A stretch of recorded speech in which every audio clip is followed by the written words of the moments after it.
안녕하세요. 선한 로열러더 쌤입니다. 자, 2023년 2월 16일 목요일 시황방송 시작하도록 하겠습니다. 자, 먼저 다우지수입니다. 다우지수 무난했다 보시면 됩니다. 박스권 상단에 위치해 있고 뭐 크게 내려가거나 하는 움직임이 없습니다. 미동도 없다 정도로 표현할 수 있는데요. 어제 그리고 그제 해서 그러니까 오늘 새벽 어제 새벽이 되겠죠. 그래서 이틀 동안 큰 움직임이 없습니다. 미동도 없다 싶을 정도로 가만히 있고 나스닥이 최근에 살포시 씌웠는데 12,000포인트 다시 회복 시도하는 흐름이 나오고 있습니다. 자, 우리나라 코스닥과 미국의 나스닥이 너무나도 눌려있고 올라오지 못하고 있기 때문에 2023년에는 키높이 맞추기가 나올 겁니다. 혹시나 다우와 코스피가 상단에서 쉬는 흐름이 나오더라도 코스피와 나스닥이 움직이면은 나이스한 거다. 키높이 맞추러 오는 거다. 그리고 코스피랑 다우가 못 움직여도 실망할 거 없다. 이 지수가 우리나라로 치면 코스피가 쉴 때 코스닥이 움직이면은 이거는 쉬어가는 흐름이지 상승이 정체돼서 쉬어가는 흐름이고 매직 구간인 거지 이게 끝난 흐름이 아니다라고 미리미리 말씀드렸습니다. 똑같습니다. 자, 미국 증시 1월 소매 판매 전월 대비해서 3%나 증가했습니다. 소매 판매가. 자, 소매 판매가 곧 소비 지표라고 말씀을 드렸죠. 그래서 미국에서 가장 중요하게 여기는 지표 첫 번째가 고용. 돈을 벌어야지 소비를 할 거 아닙니까? 두 번째가 소매 판매다. 그 소매 판매가 3% 증가했다. 참고로 지난달은 마이너스 1.1%였습니다. 소비가 감소한 거죠. 자, 그래서 한간에 이런 얘기가 나와요. 1월이 계절적으로 소비하는 시즌 아니냐. 그래서 늘어난 거 아니겠느냐라고도 얘기를 합니다. 자, 그래서 예상치를 봤더니 예상치가 1.8% 증가할 것이다. 그러니까 충분히 반영이 된 거예요, 이 예상치에. 그렇잖아요. 예상치에 충분히 반영됐고 이 정도 해서 뭐 2%만 나와도 괜찮겠지라고 생각했는데 3%가 서프라이즈하게 나와버리는 겁니다. 떡하니 나온 거죠. 그러니까 시장이 환호를 하는 거다라고 보시면 돼요. 자, 그래서 이 여파 우리나라에도 영향을 미치고 있지요. 자, 코스피 어떻다? 뭐 이평선에서 요거 뭐 장기 이평선을 빼볼게요. 빼면은 이렇게 상단 구간에 있죠, 우리나라. 그래서 이 구간에서 그냥 코스피도 박스권이다. 여기서 박스 쳐드리면 이렇게 박스권을 그리고 있다. 이탈하지도 않았고 그렇다고 위로 돌파하지도 못했습니다. 미국보다 박스권이 좀 작아요. 미국은 좀 크게 박스가 쳐져 있는데 우리나라는 정말 좁게 돼 있죠. 박스권이다. 코스피 박스권인데 뭐 문제 삼을 게 있습니까?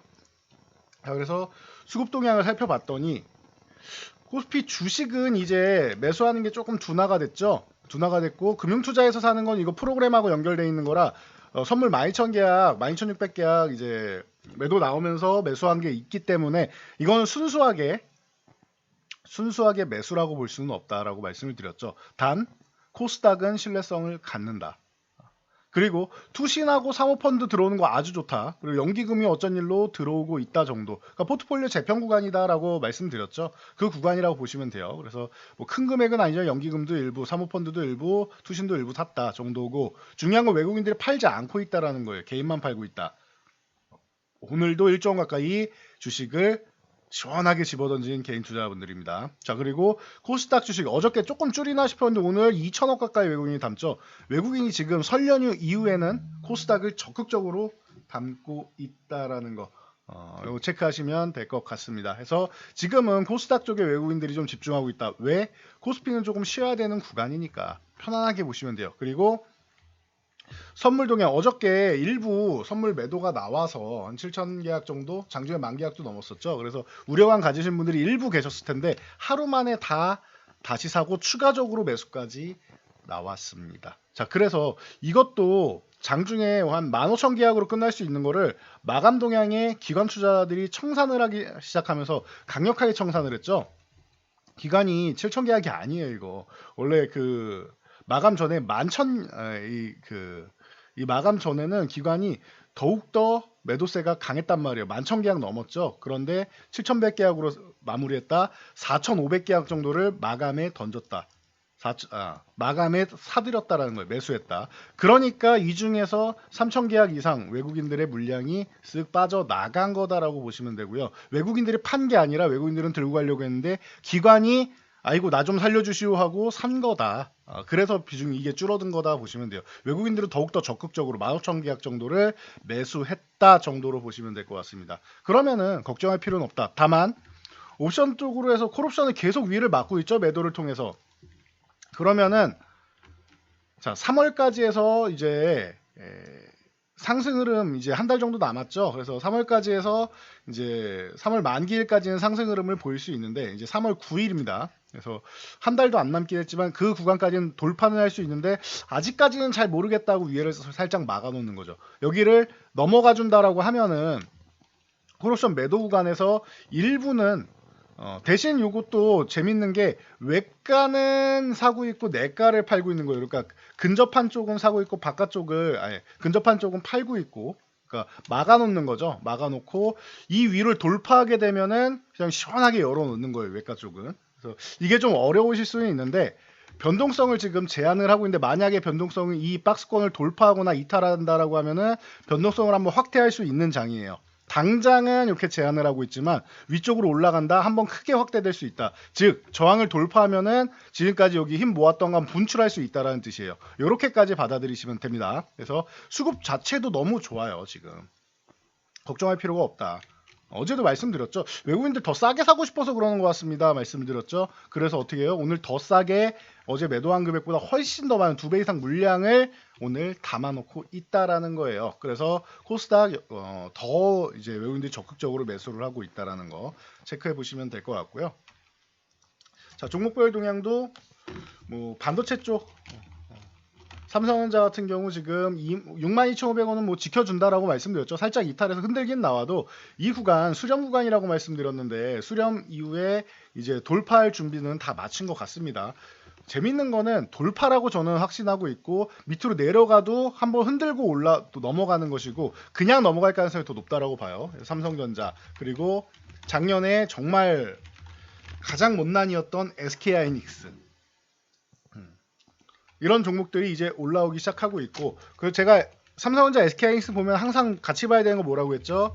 DB하이텍 우리나라의 파운드리의 근본이라고 할 수 있는 건 DB하이텍이다 항상 말씀을 드리죠. 그래서 DB하이텍이 지금 기존에 이렇게 85,000원대까지 갔다가 어떻게 했어요? 반토막 이하로 내려왔었다. 34,000원까지 내려왔었다. 근데 이건 좀 과하지 않느냐라고 보면은 적어도 6, 7만원대 정도는 기본적으로 올라와 놓고 더 갈 거냐 말 거냐를 고민하는 게 맞지 않나 싶어요. 그럼 6만원 정도까지는 올라올 수 있다. 그리고 6만원에서 67,000원 박스권을 그릴지 아니면 6만원에서 저항받고 요 아래에 좀 쉬었다가 넘어갈지를 고민하는 게 맞지 않나 싶다. 좀 뭐 항상 요 정도까지는 말씀을 드리고 있습니다. 체크하시고요. 자, 2차전지 뭐 전기차 이쪽은 그냥 좋아요. LG에너지솔루션 계속 말씀드리지만 55만원을 확실하게 제압을 한다라고 하면은 아직은 저항을 받고 있는데 여기를 제압을 확실하게 한다라고 하면은 50만원 아래 40만원대를 줄 가능성보다는 아예 100만원 이상을 줄 가능성이 더 높다라고도 저는 그렇게 말씀드렸어요. 저는 그 정도 확률을 보고 있습니다. 아직까지 55만원 저항을 받고 있는데 저 구간만 넘어가서 제압만 하면 돼요. 자 그리고 가장 좋은 거는 제가 볼 때는 포스코 케미칼인 것 같습니다. 물론 20배 이상 올라오면서 제가 처음 포착해드리고 나서 이미 20배 이상이 올라왔습니다. 그 당시에는 포스코 케미칼이 아니라 포스코 캠텍이었고 코스닥에 있는 종목이었죠. 그리고 나서 벌써 20배가 넘게 올랐습니다. 고평가 구간이죠. 그럼에도 불구하고 미국의 IRA법의 최대 수혜주는 포스코 케미칼이다라고도 말씀을 드렸습니다. 심지어 리트모스 염호가 가치가 올라가서 250조 여기까지도 나오고 있고 원자재 확보가 중요한데 그 부분의 일부를 포스코 케미칼은 확보가 되어 있다. 음극재뿐만 아니라 이제 양극재 쪽도 우리나라 1위를 노리고 있다라고 말씀드렸습니다. 이 부분 체크하시고 그리고 에코프로 같은 경우가 기존의 폐배터리랑 이제 자회사 에코프로 BM의 양극재랑 뭐 전체적으로 친환경 쪽 에코프로 HN도 있고요. 그래서 전체적으로 이제 저탄소 쪽 갈 때 에코프로 이 그룹 자체가 뭐 핵심이 될 수 있다 말씀을 드렸는데 에코프로가 뭐 벌써 이제 시총 5위권 안으로 들어와 있습니다.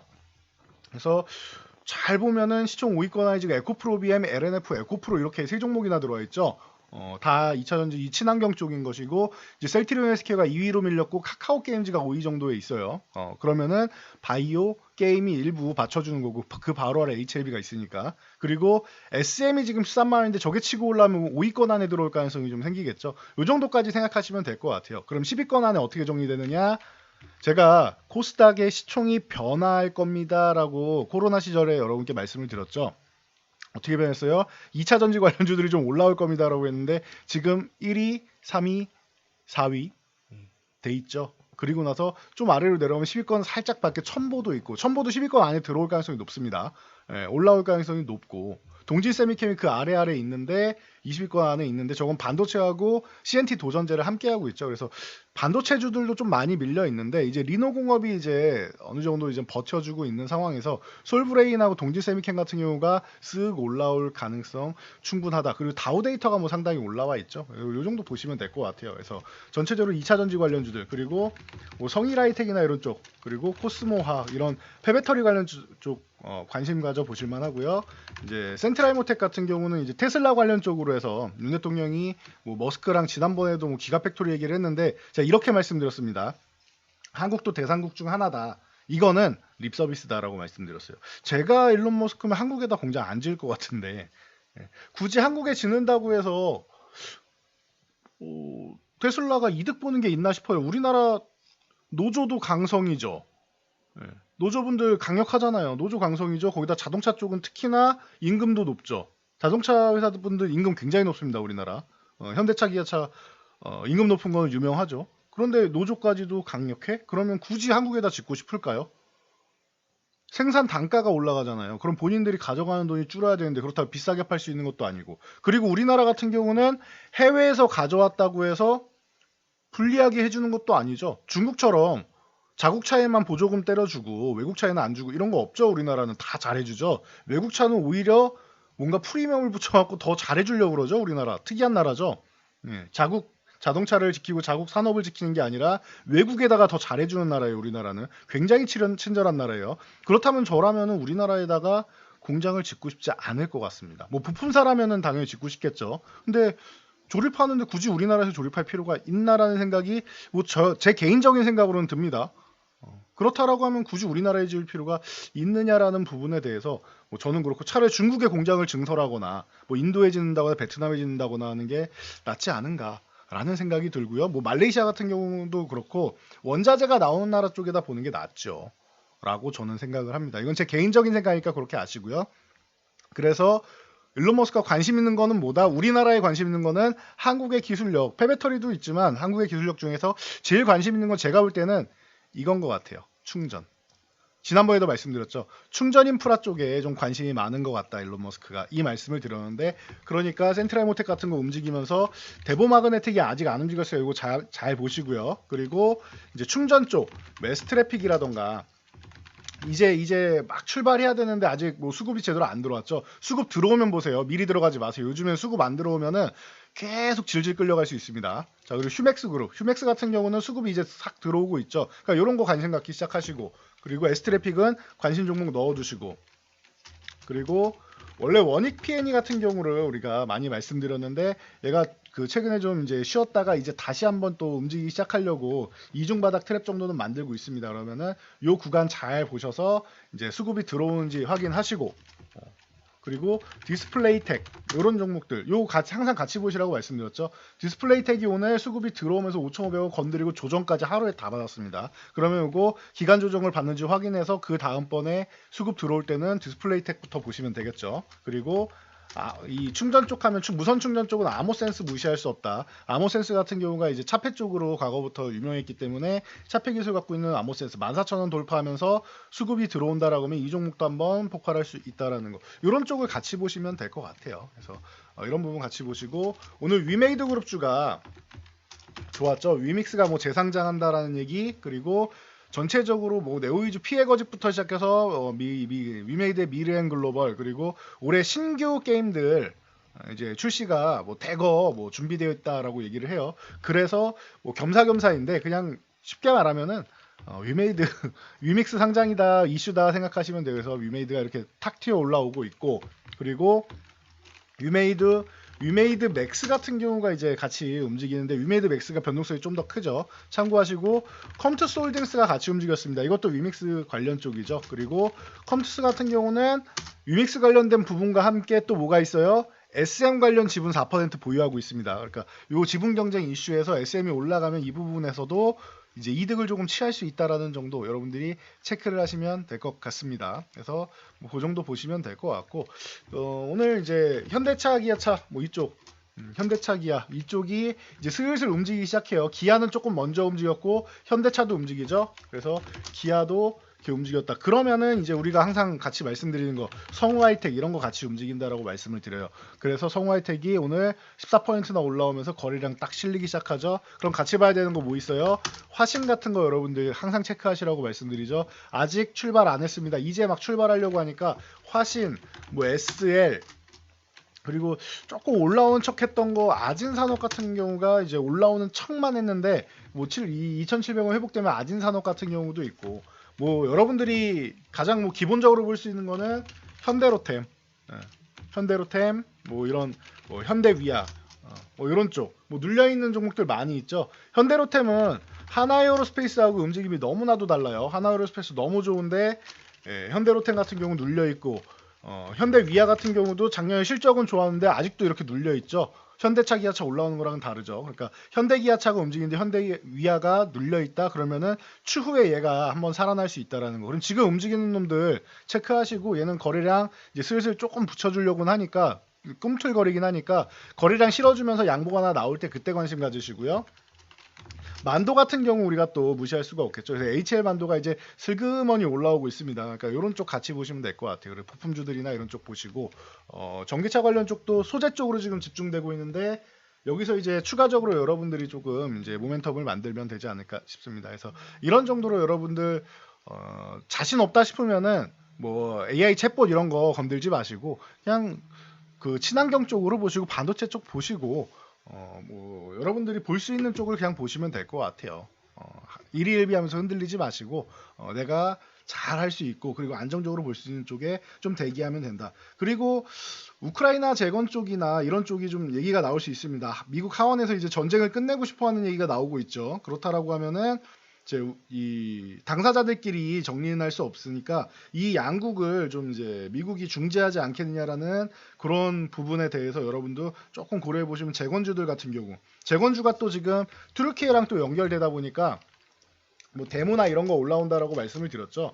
데모나 미국이 진출한다 그러면 진성 TEC 같은 경우에 캐터필라에 뭐 꼭 필요한 기업이기 때문에 이런 종목 같이 보시면 됩니다라고 기계 관련주도 말씀을 드렸습니다. 그래서 기계 관련주들이나 아니면은 모듈러 주택 관련주들 뭐 SY, 범양건영 얘네 다 쉬고 있죠. 범양건영 그리고 덕신하우징 이런 거 다 쉬고 있습니다. 그러니까 이런 것들 뭐 같이 관심 가져볼 수 있다라고 관점도 알려드렸으니까 뭐 순환한다라고 하면 이쪽 보시고 만약에 그 우크라이나 쪽 전쟁 쪽이 좀 완화되고 괜찮아진다라고 하면은 그쪽 관련주들 살아나면서 네옴시티가 연결될 수 있어요. 중동 쪽이. 그러니까 그렇게까지 여러분들이 연결해서 보시면 될 것 같습니다. 그건 아직까지는 수급이 안 들어왔으니까 관심 종목에 넣어두고 수급이 들어오면 보시라고 말씀드렸습니다. 이렇게 해서 체크하시면서 시장 보시면 좀 편안하게 좀 흘러갈 수 있다 보시면 될 것 같아요.